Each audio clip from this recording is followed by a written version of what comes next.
Hello everyone, जय हिंद दोस्तों। स्वागत है फिर से आप सभी लोग का हमारे इस नई वीडियो में। तो दोस्तों आज की इस वीडियो में बेसिकली हम बात करने वाले हैं सीआईएसएफ कांस्टेबल फायरमैन के आपके पेपर में आने वाले मोस्ट इंपॉर्टेंट और वीवीआईपी क्वेश्चंस के बारे में। जी हाँ दोस्तों, इसमें आपके करंट अफेयर्स के इंक्लूडिंग आपके जीके जीएस और करंट अफेयर्स दोनों इंक्लूड हैं। ध्यान रखिएगा कि इस क्वेश्चंस को और इस सीरीज़ का लाने का मेरा तात्पर्य ये है कि आपको आज से डेली ये सीरीज़ देखने को मिलेगी, ठीक है।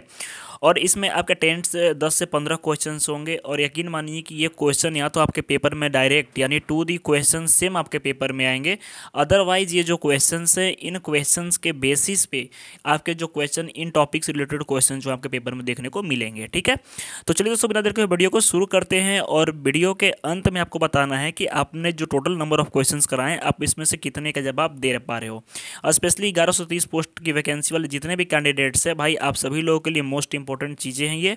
तो आप इसको फटाफट जवाब देना, जिससे पता चलेगा कि आपकी प्रिपरेशन कितनी है और आपका सिलेक्शन लेने के लिए आप कितने उतावले हो और क्या इस बार आपका सिलेक्शन हो पाएगा या नहीं हो पाएगा, ठीक है। तो चलिए दोस्तों, बिना देर के वीडियो को शुरू करते हैं। तो सबसे पहले भाई क्वेश्चन है ये कि हु इज़ द करेंट, ठीक है, current chief of defence staff CDS, यानी भारत के वर्तमान में सीडीएस कौन है। पहला चीज़ की ध्यान रखिएगा कि सीडीएस का फुल फॉर्म क्या होता है, तो चीफ ऑफ डिफेंस स्टाफ, ध्यान रखिएगा, ठीक है। कंबाइंड डिफेंस सर्विस करके मत आ जाइएगा, ठीक है।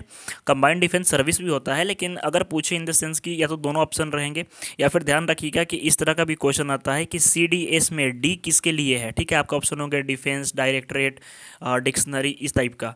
तो सीडीएस का फुल फॉर्म क्या होता है, चीफ ऑफ डिफेंस स्टाफ, ठीक है।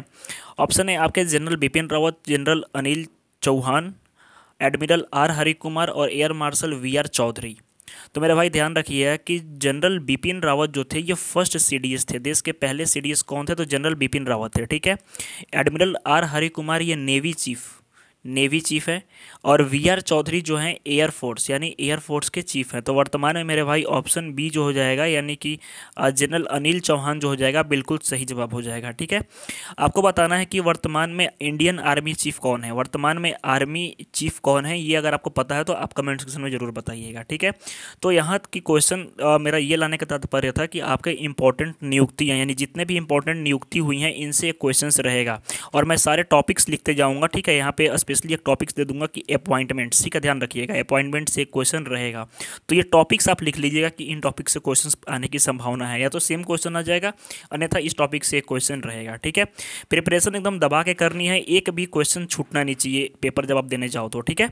चलिए इसके बाद question number 2, what is the capital of union territory of Jammu and Kashmir, यानी कि JNK की जो कैपिटल है ये कौन सी है, ठीक है। क्या आपके ऑप्शन है श्रीनगर, जम्मू, लेह और A एंड B बोथ। तो ध्यान रखिएगा मेरे भाई, आप में से कुछ लोग श्रीनगर मार देंगे, कुछ लोग जम्मू मार देंगे, लेकिन आपकी जो कैपिटल है दोनों है। अगर दोनों ऑप्शन में है तो आपको बोथ मारना है यानी ऑप्शन डी मारना है, क्योंकि एक जो कैपिटल है आपकी समर कैपिटल है, ठीक है, समर कैपिटल है, और एक जो है आपकी विंटर कैपिटल है, यानी शीतकालीन में आपकी कोई और होती है और ग्रीष्मकालीन में आपकी कोई और होती है। ठीक इसी तरह से अगर मैं बात करूँ अलग किसी स्टेट की, जस्ट लाइक आपके उत्तराखंड, तो उत्तराखंड की भी दो राजधानियाँ हैं, एक है आपके आपने गैरसेन सुना होगा, गैरसेन, ठीक है, गैरसेन, और एक है आपका देहरादून, ठीक है, देहरादून। तो देहरादून जो है विंटर में यानी कि ठंडा में कैपिटल होता है और गर्मी में जो आपका कैपिटल होता है उत्तराखंड का ये गैरसेन होता है, ठीक है। किसका गैरसेन होता है, किसका, तो समर में यानी कि गर्मी में। तो इंपॉर्टेंट क्वेश्चन टॉपिक ये है कि आपके स्टेट एंड कैपिटल्स यानी राज्य राजधानी से एक क्वेश्चन आपके पेपर में देखने को मिलेगा। लेह दोस्तों जो है, लेह आपका लद्दाख का कैपिटल हो जाएगा, ठीक है, ध्यान रखिएगा। चलिए इसके बाद है क्वेश्चन नंबर 3। क्वेश्चन नंबर 3 कह रहा है कि which country hosted the G20, ध्यान रखिएगा कि G20 समिट हाल ही में बहुत चर्चा में रहा था। आपके ऑप्शन है इंडिया, ब्राज़ील, इंडोनेशिया और साउथ अफ्रीका। तो G20 के जो शिखर सम्मेलन है इसकी मेज़बानी कौन से देश ने की थी, ठीक है। तो मेरे भाई ध्यान रखिएगा कि इसकी जो मेज़बानी की अगर बात की जाए तो ये आपके ब्राज़ील ने की थी, किसमें, तो 2024 में। ध्यान रखिएगा 2024 में जो G20 समिट है इसकी मेज़बानी आपकी ब्राज़ील ने की थी, ठीक है। तो इम्पोर्टेंट जो आपके हम कह सकते हैं कि जितने भी ऑर्गेनाइजेशन है, ठीक है, ऑर्गेनाइजेशन जैसे यूएनओ का बैठक कहाँ पे हुआ, यूनिसेफ का हेडक्वार्टर कहाँ पे है, ठीक है, आपका WTO का हेडक्वार्टर कहाँ पे है, तो इन टॉपिक्स आपके क्वेश्चंस पेपर में देखने को मिलेंगे, ठीक है। चलिए इसके बाद क्वेश्चन नंबर 4। क्वेश्चन नंबर 4 कह रहा है कि भारत के मिसाइल मैन, ठीक है, यानी कि भारत के missile who is known as missile man of India के नाम से कौन प्रसिद्ध है? होमी भाभा, विक्रम साराभाई, एपीजे अब्दुल कलाम और सतीश धवन। तो मेरे भाई ध्यान रखिएगा कि एपीजे अब्दुल कलाम, ठीक है, एपीजे अब्दुल कलाम साहब जो हैं इनके बुक थी मिसाइल मैन के नाम से इनको जाना जाता है। और इनके कुछ इंपॉर्टेंट बुक्स हैं जैसे कि विंग्स ऑफ फायर, ठीक है, पूछ देगा कि विंग्स ऑफ फायर जो है ये किसकी पुस्तक है, तो इन्हीं की पुस्तक है, ठीक है। एक आपका आ जाएगा विजन 2020, ये किसका बुक है, तो ये भी इन्हीं का बुक है, ध्यान रखिएगा, ठीक है। ये भारत के राष्ट्रपति भी रह चुके हैं और इनको भारत रत्न भी मिल चुका है, ठीक है, भारत रत्न भी मिल चुका है, ध्यान रखिएगा। तो यानी कि आपके इम्पॉर्टेंट जो टाइटल्स हो गए, जैसे इम्पॉर्टेंट टाइटल्स की आपके देश बंधु किसको कहा जाता है, दिन बंधु कौन है, तो इससे भी क्वेश्चन आपके रहेंगे, ठीक है। चलिए, इसके बाद एक इम्पॉर्टेंट अपडेट है कि आपको जितने भी मैं क्वेश्चंस करा रहा हूँ या फिर आप तैयारी कर रहे हो सीआईएसएफ कांस्टेबल फायरमैन की मेरे भाई, तो ध्यान रखिए कि आप सभी लोगों के लिए बेहतरीन जो पीडीएफ है जिसमें से कि आपके पेपर में आने के जो क्वेश्चंस के चांसेस 70 से 80% हैं कि 70 से 80% से हो रही है कि आपका पेपर जो है इसमें इन टॉपिक्स से इस पीडीएफ से क्वेश्चंस आपको देखने को मिलेंगे। इसमें आपके जीके जीएस, आपके इंग्लिश, आपके हिंदी, आपके रीजनिंग और आपके मैथमेटिक्स, अगर ये अंतिम समय में भी आप पढ़ लेते हो अभी से लेकर के, तो यकीन मानो कि आप आराम से 70 से 80 नंबर तो स्कोर कर ही दोगे, ठीक है। इस पीडीएफ को लेने के लिए आपको सिंपली इस नंबर के ऊपर 73 710 61 306 इस नंबर के ऊपर आपको व्हाट्सअप करना है और हाई CIASF लिखना है। वहाँ से टीम आपको रिप्लाई दे देगी और ये केवल 55 रुपीज़ के अंतर्गत अवेलेबल है, जिसमें आपके फुल सिलेबस है और प्रीवियस ईयर क्वेश्चन पेपर भी है। तो फटाफट जाओ मेरे भाई, परचेज करो और यकीन मानो कि इस पीडीएफ को लेने के बाद आपको और कोई एक्स्ट्रा बुक वगैरह पढ़ने की जरूरत नहीं है, आप आराम से सिलेक्शन ले लोगे, ठीक है। चलिए, इसके बाद एक क्वेश्चन नंबर नेक्स्ट क्वेश्चन कह रहा है कि what is the India rank in 2024, ठीक है, ग्लोबल हंगर इंडेक्स। तो ध्यान रखिएगा जितने भी इंडेक्स हो गए, ठीक है, जैसे कि एशियन फायर पावर इंडेक्स हो गया, उसके अलावा आपके हेनली पासपोर्ट इंडेक्स हो गया, आपके विश्व खुशहाली जो सूचकांक हो गए कि यानी हैप्पीनेस रिपोर्ट हो गई, तो ये सारे चीज़ आपको कवर कर लेने हैं। तो यहाँ पे क्वेश्चन है कि what is the India rank in 2024 global hunger index, ठीक है। ऑप्शन है आपके 99, 111, 107 और 125। तो मेरे भाई आपको बताना है कि ये कौन सा सही जवाब हो जाएगा, तो ऑप्शन डी यानी कि 121 जो है वर्तमान में रैंकिंग है किसकी, भारत की, आपके ग्लोबल हंगर इंडेक्स में, ठीक है, ग्लोबल हंगर इंडेक्स में 121 रैंक है, ठीक है। चलिए, इसके बाद क्वेश्चन नंबर नेक्स्ट कह रहा है कि भारत में सबसे अधिक वन्य क्षेत्र, ठीक है, किस राज्य में है।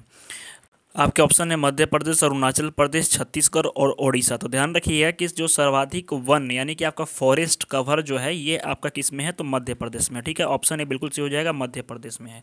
ध्यान रखिएगा कि अगर पूछे कि जो सेंसस 2011 की जनगणना के अनुसार सबसे बड़ा राज्य कौन सा है एरिया वाइज, तो ये आपका राजस्थान हो जाएगा, ठीक है, राजस्थान हो जाएगा। सबसे छोटा राज्य में आपका कौन सा हो जाएगा, तो गोवा हो जाएगा, ध्यान रखिएगा, ठीक है। तो ये चीज़ आपको क्लियर होनी चाहिए माइंड में। चलिए, इसके बाद क्वेश्चन नंबर नेक्स्ट कह रहा है कि आपके बांग्लादेश की मुद्रा क्या है, यानी कि करेंसी से क्वेश्चन आपका एक पेपर में पूछ सकता है। तो ध्यान रखिएगा कि करेंसी और कैपिटल, राज्य और राजधानी और साथ ही साथ उसके देश, राजधानी और उसके कैपिटल, ठीक है, यानी कि उसकी मुद्रा का भी आपको पता होना चाहिए। आपके ऑप्शन है टका, रुपी, दिनार और लीरा। आपके ऑप्शंस यहाँ पे 4 दिए गए हैं। तो बांग्लादेश की जो करेंसी है ये आपकी टका है, ठीक है, टका में डील करता है बांग्लादेश, ध्यान रखिएगा। बांग्लादेश की राजधानी क्या है, तो ढाका, ठीक है, ढाका इसकी राजधानी है। कहाँ पे है, ढाका इसकी राजधानी है। चलिए, इसके बाद नेक्स्ट क्वेश्चन कह रहा है कि who on the ICC ODI cricketer of the year, यानी साल 2024 में ICC क्रिकेटर, पुरुष क्रिकेटर ऑफ द ईयर किसे चुना गया। ऑप्शन है बाबर आजम, विराट कोहली, शुभमन गिल और बेन स्टोक्स। तो आपको बताना है कि जो पुरुष ICC man cricketer of the year 2024 किसे चुना गया है ODI में। तो ध्यान रखिएगा मेरे भाई, ये चुना गया है आपके बाबर आजम को, ठीक है, ये पाकिस्तानी प्लेयर हैं बाबर आजम, इनको चुना गया है क्रिकेटर ऑफ द ईयर। तो यानी जितने भी अवार्ड्स हो गए स्पेशली क्रिकेट से, फुटबॉल से इंपॉर्टेंट, ये आपको देख लेना है, यानी स्पोर्ट्स से आपका एक क्वेश्चन से ठीक है। टेंशन नहीं लेना है, आपको सारा मैं क्लियर करवा दूंगा और हमारी PDF में हर एक चीज़ कवर है।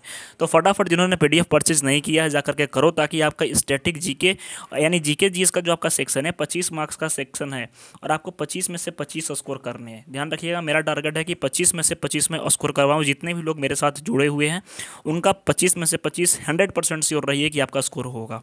केवल आप फॉलो करते जाइए मेरे गाइडेंस को, ठीक है। चलिए, तो सिंधु घाटी सभ्यता को किस नाम से जाना जाता है? सबसे पहले आपके ऑप्शन है Vedic civilization, Harappa civilization, Aryan civilization और आपके मौर्यन सिविलाइजेशन। तो दोस्तों ध्यान रखिएगा कि आपके सिंधु घाटी सभ्यता को,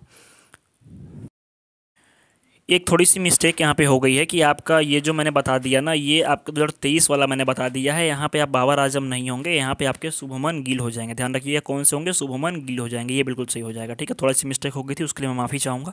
ये ऑप्शन सी हो जाएगा, ठीक है। चलिए, तो सिंधु घाटी सभ्यता को हम किस नाम से जाना जाते हैं? वैदिक सिविलाइजेशन, हड़प्पन सिविलाइजेशन, आपके आर्यन सिविलाइजेशन और मौर्यन सिविलाइजेशन। तो ध्यान रखिएगा कि आपका जो सिंधु घाटी सभ्यता है, ठीक है, ये अपने आप में ही एक बड़ा टॉपिक है और इसकी खोज 1921 में की थी। किसने? दयाराम साहनी ने, ठीक है। दयाराम साहनी ने इसकी खोज की थी, ठीक है। ध्यान रखिएगा ये कब हुई थी आपके, तो ये इसको हम वैदिक हड़प्पन सिविलाइजेशन कहते हैं, ठीक है, हड़प्पन सिविलाइजेशन।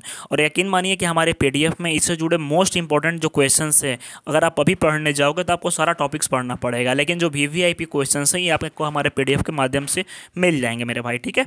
चलिए, इसके बाद नेक्स्ट क्वेश्चन कि which article of Indian constitutions deal about fundamental duties. ध्यान रखिएगा कि आपके अनुच्छेद यानी कि जो पॉलिटी से क्वेश्चंस हो जाएगा, स्पेशली पॉलिटी से और आपके आर्टिकल से, ये क्वेश्चंस आपके पेपर में कोई ना कोई सी रूप में आपके आर्टिकल से जुड़ा हुआ क्वेश्चन एक रहेगा, ठीक है। तो ये क्वेश्चन आपका कह रहा है कि भारतीय संविधान का कौन सा अनुच्छेद मूल कर्तव्यों से संबंधित है? आर्टिकल 32, आर्टिकल 14, 51 ए और 21। तो ध्यान रखिएगा दोस्तों, फंडामेंटल ड्यूटीज़ की बात की गई है तो आर्टिकल 51 ए, ठीक है, 51 ए से जुड़ा हुआ है, ठीक है। आर्टिकल 14, आर्टिकल 14 किससे संबंधित है ये आपको बताना है कमेंट सेक्शन में, अगर आपको पता है तो, ठीक है। अन्यथा इसका जवाब मैं नेक्स्ट वीडियो के माध्यम से दूंगा। इसके अलावा मेरे भाई मैंने आपको इतने क्वेश्चंस कराएं, अब आपको बताना है कि आपने कितने सही जवाब दिए, यानी 10 क्वेश्चन अप्रॉक्स है, 10 में से आपका कितना स्कोर है। जिनका भी स्कोर 8+ है, यकीन मानो कि आपकी तैयारी बेहतरीन लाजवाब चल रही है, ठीक है, और आपका सिलेक्शन होने वाला है। इसके अलावा जिनका स्कोर कम है कोई दिक्कत नहीं है, और जिनका स्कोर 8+ भी है तो आप अपनी तैयारी को बूस्टअप करने के लिए भाई इस पीडीएफ को जो मैंने बताई आपको कि आपके जीके जीएस की, आपके इंग्लिश की, आपके रीजनिंग की, हिंदी की, आपके मैथमेटिक्स की combined PDF including previous year, भाई 55 रुपीज़ कोई बड़ी अमाउंट नहीं है, ठीक है। आप फटाफट जाओ इसको परचेज करो। 55 रुपीज़ सिलेक्शन के बाद बहुत आप ऐसे फेंक दोगे, दे दोगे, किसी को दान में कर दोगे, ठीक है। फटाफट जाओ परचेज करो। मैं इस वजह से कह रहा हूँ ना भाई कि आपके पेपर में कहीं ना कहीं ये की रोल प्ले करने वाला है। आप जीके जीएस का या फिर किसी का भी उठा करके आप देख लो पीडीएफ, आप यकीन मानो कि आप लेने के बाद आपको संतुष्टि फील होगा कि नहीं, हाँ इस पीडीएफ पे क्वांटिटी है। आप लो भाई, मेरा यकीन मानो। और आपको पीडीएफ लेने के लिए सिंपली इस नंबर पे हाई CIASF लिख करके मैसेज करना है, ठीक है। वहाँ से टीम आपको रिप्लाई दे देगी। फटाफट जाओ परचेज करो और अपनी एक सीट पक्की करो। तो मिलते हैं भाई नेक्स्ट वीडियो, तो धन्यवाद, जय हिंद।